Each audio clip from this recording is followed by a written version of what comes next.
taking a baby home was the scariest thing of my life. It was the most scary thing that I've ever had to do. Um, when I brought Jace home, we tried to make it work. Jace was the type of baby that he would cry every 4 a.m. in the morning because he was having some sort of griping issues.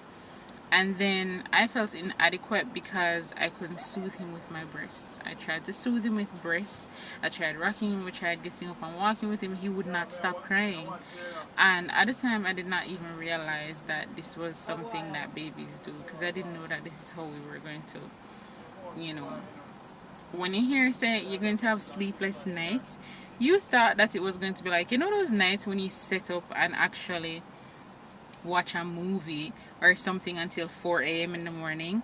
No, it is worse than that, because this is you actually needing to sleep and not being able to shut your eyes at all. Morning routine was Vaughn. He would go to work late, and he would go and he would buy me breakfast out at some breakfast place, come back with breakfast and enough for lunch. And in the meantime, I would try to get some morning sleep because he would keep me up at nights. Sometimes he would wash the bottles and put them to boil. Lo and behold, after a while, he realized that I can actually take on the duties of washing the bottles, bathing the baby, all of them something there. So the most he would do is wait until I bathed and did my sitz bath, and then he would leave for work.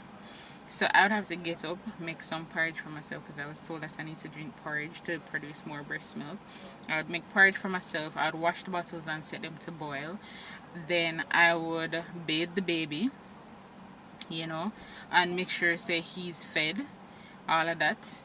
Then after I do all that, washing bottles, making porridge, all of that stuff, and then at the same time I have to pump, because in the mornings is when my breast milk come in a lot, and then I want to catch all that breast milk, because I didn't have breast milk that you can just lego your breast and full up an 8-ounce buckle. I was not that type of person. Me I feel try squeezing an inch for little breast milk. And then because the nurses told me that every time the baby is sleeping, you are supposed to try to pump, right?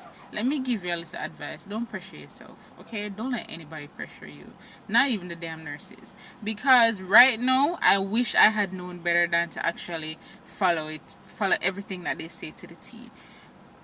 Don't get me wrong, they're giving great advice, but this breast is best thing is very stressful, okay? It's a very stressful thing to do to a mother, right? Especially a mother that doesn't produce much, because they expect that you're supposed to produce a lot, right?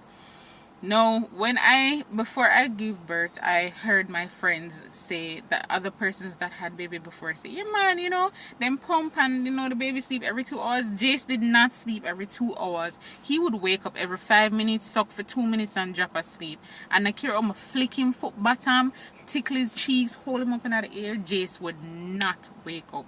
You understand what I say? He is not waking up because, for God's sakes, nobody can wake him, okay?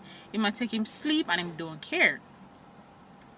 No, because he would not wake up, right? It's ended up that I'm not getting enough sleep, because the nurses told me to pump while he's sleeping. They also said to rest while he's sleeping. But then there's also things to get done while he's sleeping. So then there's confusing and conflicting information for such a stressful time, right? So I was trying to get things done, like tidy up the house and stuff like that. At the same time, I'm washing the dishes downstairs. I'm trying to wash the bottles and boil them.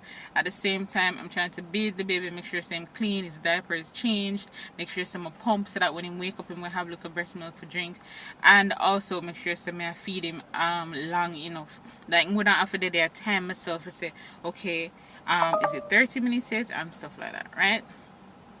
No. All of that was extremely stressful. And when he came home in the evenings, the minute him stepped through the door, I just said, take him. By that time I was done, because Jace had this thing where he would just start crying every 7 to 8 o'clock in the night. Every evening around that time, he would just start bawling, just a bawl, a scream, and a cry. And he was not a low pitch baby. He was a very loud baby.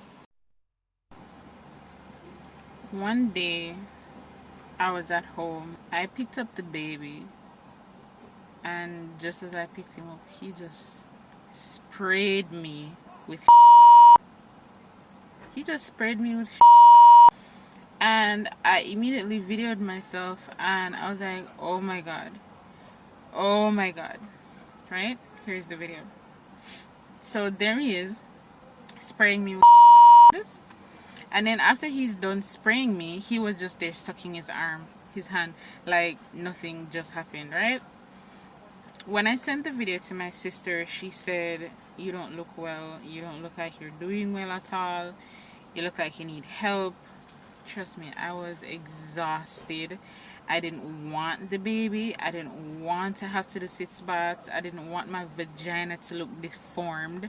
I didn't even look up there because I didn't even want to look. I just feel like my vagina is lopsided and looking deformed and crushed up and like looking kind of like this.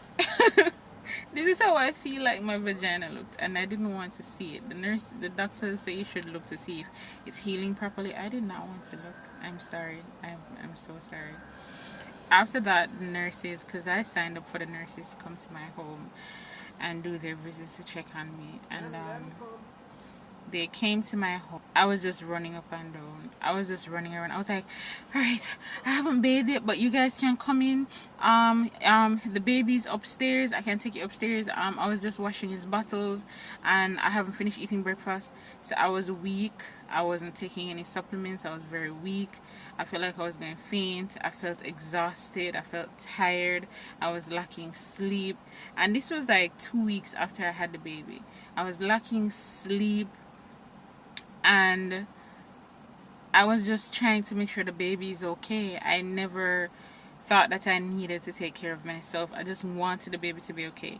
Can you imagine somebody that doesn't want to have a baby? I just want to make sure the baby's okay. I don't know. I don't understand that either.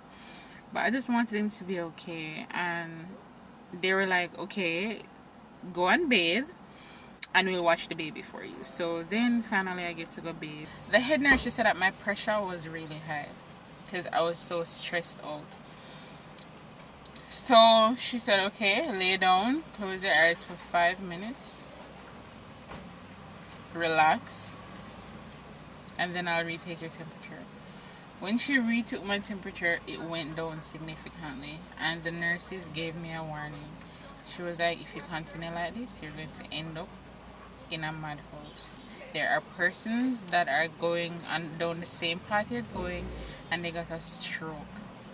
She told me point blank that I need to take care of myself or I'm going to end up getting a stroke, right? While she was talking to me, I was putting on a smile, but at the moment I was so sad. Like,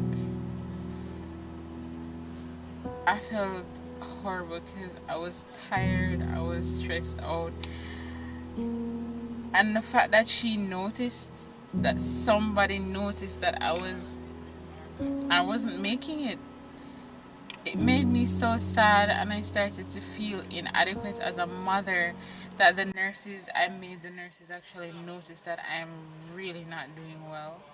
So when I told my sister, she said, okay, come to Spanish Town where your family is, where we can, and that's what I did. I packed up a few stuff. They made some arrangements, made sure that I had space.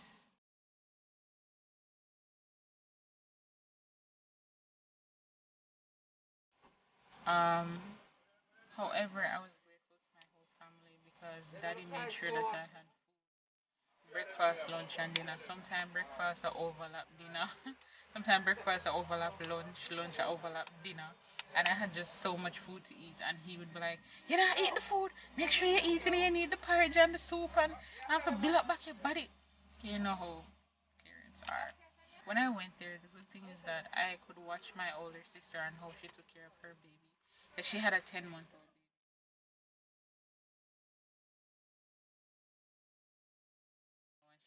Like I was watching exactly what she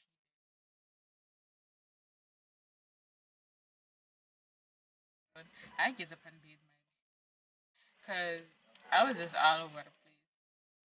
My first real issue with depression is that I wanted to be a perfect mother because I'm somewhat of a perfectionist in everything that I do. I wanted to be a perfect mother, and therefore I wanted to do everything perfect. And even worse, because I didn't want him. It's weird, but I don't know how to explain it. Because I didn't want him, I felt bad for him and I felt sorry for him, and therefore I wanted to be the best mother that I could for him. You know, like a foster child that's left out in the cold and you feel bad for him, so you want to like do the best for him ever. That's how I felt because I felt like he didn't get an adequate parent. I feel like he didn't get I feel like he didn't get a parent that loves him